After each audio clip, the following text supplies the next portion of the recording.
Hi friends, இன்றைக்கி நம்ம கிச்சனில் சூப்பரான லஞ்ச் பாக்ஸ் ரெசிபி தான் பார்க்க போகிறோம். கேப்சிகம் ரைஸ் எப்படி செய்கிறதுன்னு பார்க்கலாம். இந்த ரெசிபி பண்ணுறதுக்கு ஒரு 5 மினிட்ஸ் இருந்தால் போதும். நம்ம டக்குன்னு காலையில் எந்திரிச்ச உடனே செஞ்சிடலாம். அந்தளவுக்கு ரொம்பவே ஈஸியாக இருக்கும்.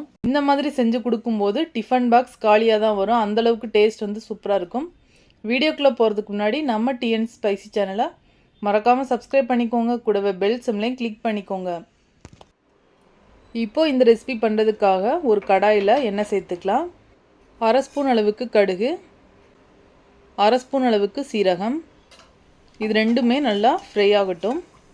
சின்ன சின்னதாக கார்லிக்காக கட் பண்ணிவிட்டு சேர்த்துக்கோங்க. இது வந்து 1 டேபிள் ஸ்பூன் அளவுக்கு இருக்கும். இதை சேர்த்துட்டு இந்த எண்ணெயிலே நல்லா ஃப்ரை பண்ணி விட்டுக்கோங்க.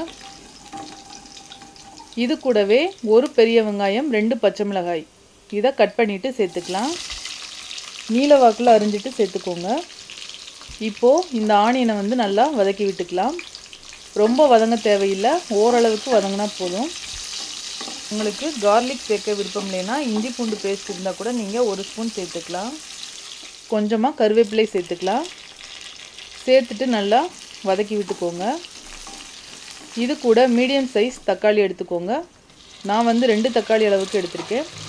இப்போது சின்னதாக கட் பண்ணிவிட்டு சேர்த்துக்கலாம். இது கூடவே தக்காளியையும் சேர்த்துட்டு நல்லா வதக்கி எடுத்துக்கலாம். இதில் வந்து காய்கறி ரொம்ப வதங்க தேவையில்லை, லைட்டாக வதங்கினாவே போதும். இப்போது வதங்கினதுக்கப்புறமா நான் ஒரு கேப்சிகத்தை கட் பண்ணிவிட்டு சேர்த்துருக்கேன்.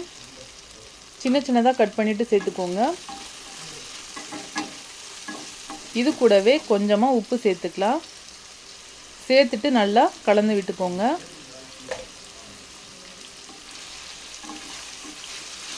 இப்போ நம்ம போட்டிருக்க காய்கறி எல்லாமே நாம் ஆஃப் பாயில் மட்டும் வதக்கினா போதும். இப்போது ஒரு மூடி போட்டு ஒரு 5 மினிட்ஸ் மட்டும் நம்ம குக் பண்ணிக்கலாம். இப்போது இந்தளவுக்கு வதங்கி வந்திருக்கு. இப்போது இது கூட நாம் மசாலா சேர்த்துக்கலாம். 1/4 டீஸ்பூன் அளவுக்கு மஞ்சள் தூள் சேர்த்துக்கலாம். 1/2 ஸ்பூன் அளவுக்கு சில்லி பவுடர், 1/2 ஸ்பூன் அளவுக்கு மல்லித்தூள், அதே 1/2 ஸ்பூன் அளவுக்கு கரம் மசாலா. இது கூடவே குழம்பு மிளகாய்த்தூள் 1/2 ஸ்பூன் அளவுக்கு நான் சேர்த்துருக்கேன். உங்களோட காரத்துக்கு தகுந்த மாதிரி நீங்கள் சேர்த்துக்கலாம். இது கூடவே 1/2 ஸ்பூன் அளவுக்கு மிளகுத்தூளையும் சேர்த்துட்டு நல்லா மிக்ஸ் பண்ணி விட்டுக்கலாம். நாம் மசாலா சேர்த்ததுக்கப்புறமா சிம்மில் வச்சுட்டு மிக்ஸ் பண்ணி விட்டுக்கோங்க. இந்த மசாலா வந்து சிம்லேயே தான் நம்ம வேக வைக்க போகிறோம் ஒரு 5 மினிட்ஸ்க்கு. இப்போது ஒரு 5 நிமிஷம் நல்லா வதங்கி வந்திருக்கு. மசாலாலாம் நல்லா வெந்துருச்சு. இது கூடவே கொஞ்சமாக கொத்தமல்லி சேர்த்துட்டு நாம் பாயில் பண்ணி வச்சுருக்க சாதத்தையும் சேர்த்துக்கலாம். இங்கே பாஸ்மதி ரைஸ் கூட யூஸ் பண்ணிக்கலாம், ரொம்பவே டேஸ்டியாக இருக்கும். நான் வந்து நார்மலாக பொன்னி ரைஸில் தான் செய்கிறேன், இதுவே ரொம்ப டேஸ்டியாக இருக்கும். இப்போது நல்லா ஒன்றோட ஒன்று நல்லா கலந்து விட்டுக்கோங்க. ஸ்டவ்வை வந்து எப்போவுமே லோ ஃப்ளேமில் வச்சுட்டு கிண்டி விட்டுக்கோங்க. லைட்டாக கிண்டினதுக்கப்புறமா நாம் ஸ்டவ் ஆஃப் பண்ணிடலாம். ரொம்பவே ஈஸியான சிம்பிளான ரெசிபி. அதே மாதிரி சின்ன குழந்தைங்க ரொம்ப விரும்பி சாப்பிடுவாங்க. காரம் வந்து சாப்பிடாத குழந்தைங்களா இருந்தால் நீங்கள் கொஞ்சமாக காரம் கம்மி பண்ணிவிட்டு நீங்கள் செஞ்சுக்கலாம். அவ்வளோதான், சூப்பரான கேப்சிகம் ரைஸ் தயாராகிடுச்சு.